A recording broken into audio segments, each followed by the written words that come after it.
give you now the winner of the award for George Sprott, Seth.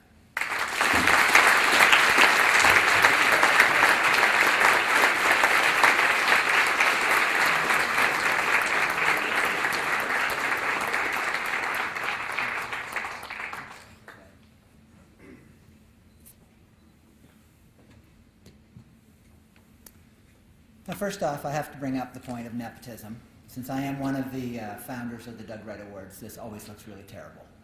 And I recognize that. But I'd like to say, I don't always win when I have a book. When Wimbledon Green was up for the award a couple of years ago, I lost. And at the time, I took it with great noble and good-spiritedness. But the truth is, I was pissed off about it. I really felt I should have won. And I had my speech and everything prepared, and I didn't win. But so this time, I just have some note cards. But so forgive me if this is a little disjointed, because I wasn't counting on it this time. I've got a couple of things I just wanted to talk about that, since I've got you here. The comics industry has really changed since I came along. When I was a kid, I started reading comics like all kids. I liked superhero comics, and I read the stuff you bought at the newsstand. And, when you're a kid and you decide to become a cartoonist, it's not like a decision you make as an adult for a career. It's like a childish pursuit.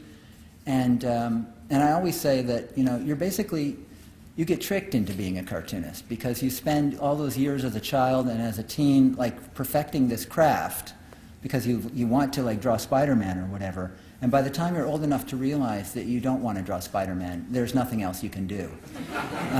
And so then you have to find something else to do with cartooning. And in the early 80s, that's when, basically the world of alternative comics came along. And that really was a different time than now. In a lot of ways, it was kind of a grim scene. That world of comic shops and trying to sell your work through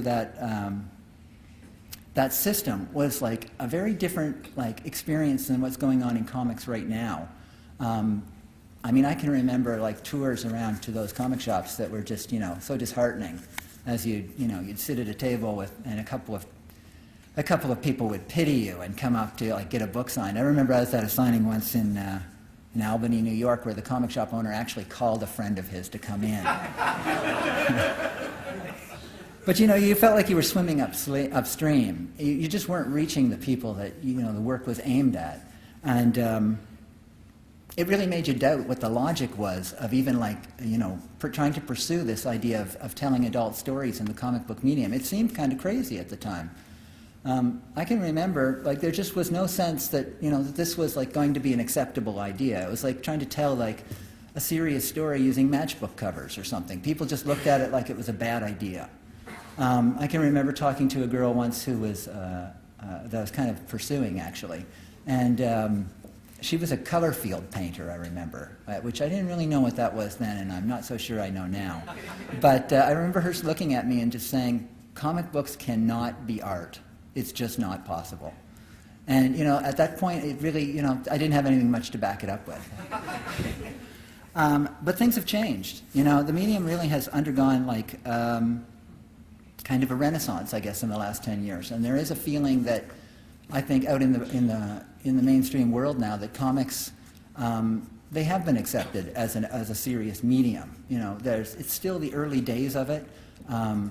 There's still a great vista of work to be done, but I think that it's not considered an absurd idea any longer that you could tell serious stories, meaningful stories through the medium of comics. I think comics are exciting because they might be the very last great visual medium that's in its infancy right now, narrative medium, and that makes it an exciting career to be part of. I feel thrilled that I'm still working in comics at this point. I remember in the late 90s, things looked grim. I can remember sitting with Chester Brown. I often tell this story. We were sitting in a coffee shop together, and we were saying, well, this looks like the end. And it's the comic shops were closing up, and we were starting to think, is Drawn and Quarterly going to go out of business? And we thought, what are we going to do? We were like, I guess it's back to the Xerox shop for us. But just within a year, that really turned around. I've never really been quite sure what happened around the year 2000, but somehow the comics medium, like, it went from what looked like a certain doom to like a sudden flowering. And that's been very gratifying to see comics come to be legitimized in some way. And so basically all this rambling is leading up to, I want to say something to the young cartoonists out there, the people who are starting out. I want to say this is a different medium you're working in now than when I started out. It was very underground at that point, and there was no restrictions placed on you, and you didn't have any feeling about it that you were trying to appeal to any kind of an audience. There was no audience to appeal to, and there was nothing publishers could offer you. They had no money, so why would you change anything you were doing? You just did what you did because that was the way it was. There was no compromise required in anything. But as the industry's been changing, I do have a sense now that there might actually be like a carrot out there you could reach for. And I think you have to be careful. You have to like hang on to that spirit that comics had in those days, which is the idea that, you know, you're doing this work for yourself. If the work isn't for yourself, what's the point of doing it?